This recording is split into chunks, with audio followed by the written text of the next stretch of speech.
Stick your hand against your living room ceiling on a hot July afternoon. It feels warm. I spent years paying $400 a month to fight this heat, until I walked into an off-grid Amish home in Berlin, Ohio, during a 95-degree August heat wave. I spent 20 minutes looking for the AC unit. There was none. Yet the house was cooler than my own. Outside, it was 95 degrees, but inside Eli's living room, the thermometer read a remarkably cool 78, nearly 20 degrees lower than the outdoor air, without a single watt of grid power. But just inches above that thin sheet of drywall, a silent monster is cooking. It is 150 degrees up there, over 65 degrees Celsius.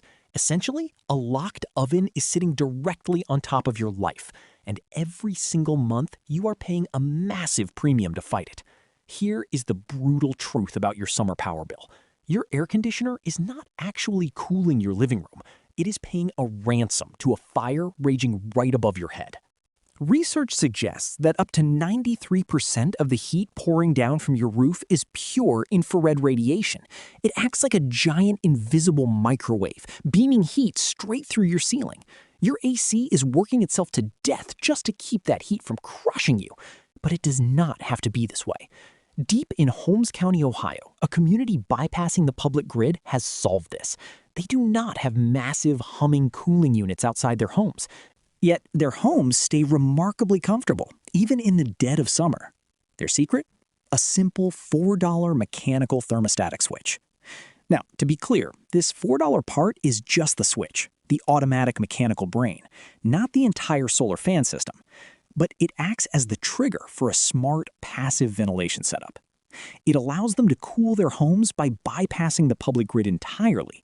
Just basic physics, used to outsmart a multi-billion-dollar industry. But to understand how this $4 brain automates a system that defeats a $10,000 setup, you first have to understand the trap that was built into your home decades ago, a design shift that turned modern houses into sealed, heat-trapping boxes. To see how we can break free from this, we have to look at how a home can breathe on its own. It is the middle of a brutal August heat wave, yet step inside the home of Eli Miller and the air changes instantly. There is no roaring compressor outside. Instead, you feel a gentle, continuous breeze. Eli's home is designed to breathe on its own. Low-level windows near the shaded ground draw in the coolest air available. This cooler air naturally pushes the rising heat upward, channeling it toward the highest peaks of the roof. If you climb up to his attic, you will not find a stifling oven. You will find a simple, handmade wooden box. Inside this box sits a small fan powered by a single solar panel on the roof. But the real magic is a tiny metallic dial. It is that $4 mechanical thermostatic switch, the trigger that controls the whole system. When the attic air reaches a certain temperature, a small bimetallic coil inside the switch naturally expands. This physical expansion completes the circuit, kicking the solar fan into action. Nature provides the heat, and nature provides the power to remove it. It is a self-governing loop of pure logic, bypassing the public grid entirely. Think about the beautiful irony of this. A community that rejects modern high-tech gadgets has engineered a way to beat the summer heat for the price of a loaf of bread. While your digital thermostat begs the power grid for mercy, Eli's $4 mechanical brain operates in complete silence. But why isn't every modern home built like this? To find the answer, we have to look back to a time when houses were actually allowed to breathe. In 1938, pioneering research often associated with Everett Schumann at Penn State helped establish the classic 1 to 150 net-free ventilation ratio standard. It showed that for every 150 square feet of attic floor, you needed just 1 square foot of free vent area to let the house breathe naturally. For decades, this ratio was the gold standard of building. But around 1955, a massive shift occurred in the housing industry. Building codes began prioritizing tightly sealed envelopes. This design trend, driven by a shift towards sealed envelope building codes, wrapped homes like plastic bags. The goal was to make heating and cooling more controllable, but it created an unintended side effect. By moving away from passive cooling and natural airflow, our modern homes became sealed ovens, making us entirely dependent on expensive, energy-hungry air conditioning units and leaving us trapped in a cycle of high power bills. But how does this tiny, low-voltage setup actually defeat the massive thermal pressure of a modern roof? To understand that, we have to look at what happens when you trap heat instead of letting it flow. Most home builders want you to believe that the answer to summer heat is simple. They tell you to buy more insulation. But that thick pink fiberglass in your attic is not a shield. In reality, fiberglass is practically invisible to radiant heat. The sun bakes your roof shingles until they act like a massive infrared broiler. That broiler beams heat downward, slowly soaking your insulation like a sponge. Once that fiberglass sponge is saturated, it holds the heat for hours. It keeps baking your ceiling long after the sun goes down. To make matters worse, heat easily bypasses the insulation through a process called thermal bridging. Think of your roof's wooden rafters like a metal spoon left in a hot pot of soup.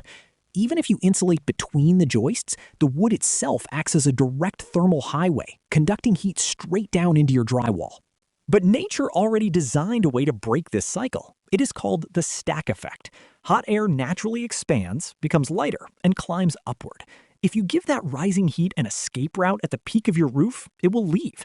As it escapes, it creates a gentle vacuum, pulling cooler air in from the bottom vents.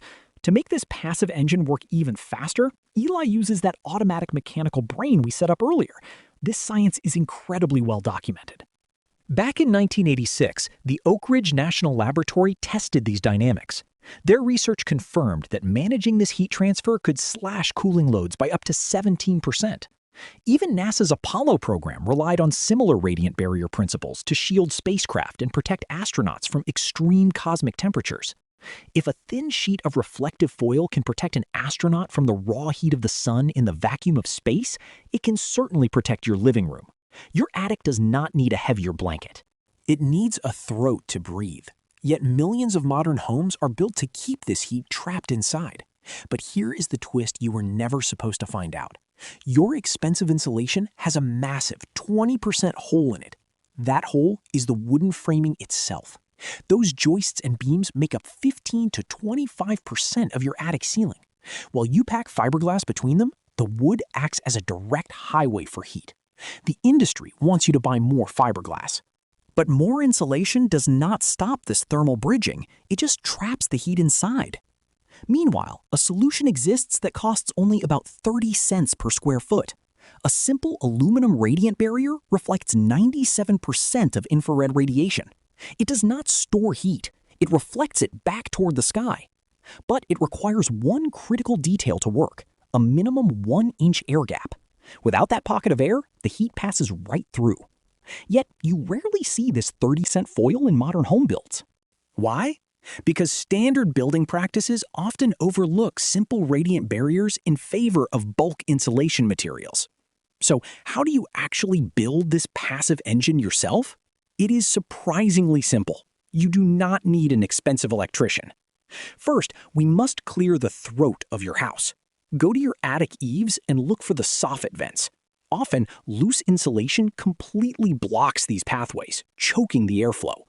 You can fix this with cheap plastic baffles, often costing just a few dollars. Slide them between the rafters to push the insulation back.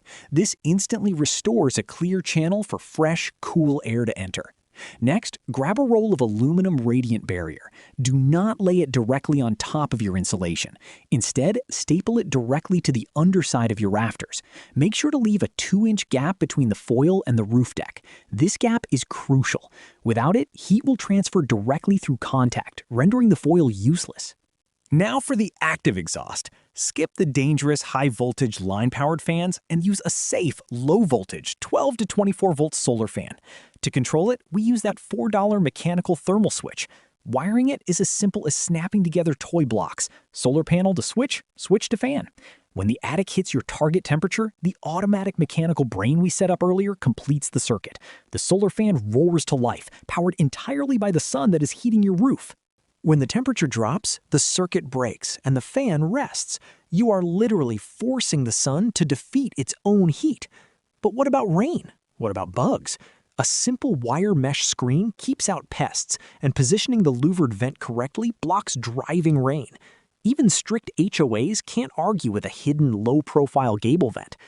To To see the real-world payoff of this system, look at the contrast between two different homes. Raymond, who lives off-grid using this exact passive system, saw his attic temperature peak at just 104 degrees Fahrenheit on a blistering summer afternoon. Meanwhile, Dale, living in Phoenix with a standard modern home, had an attic that reached a staggering 162 degrees.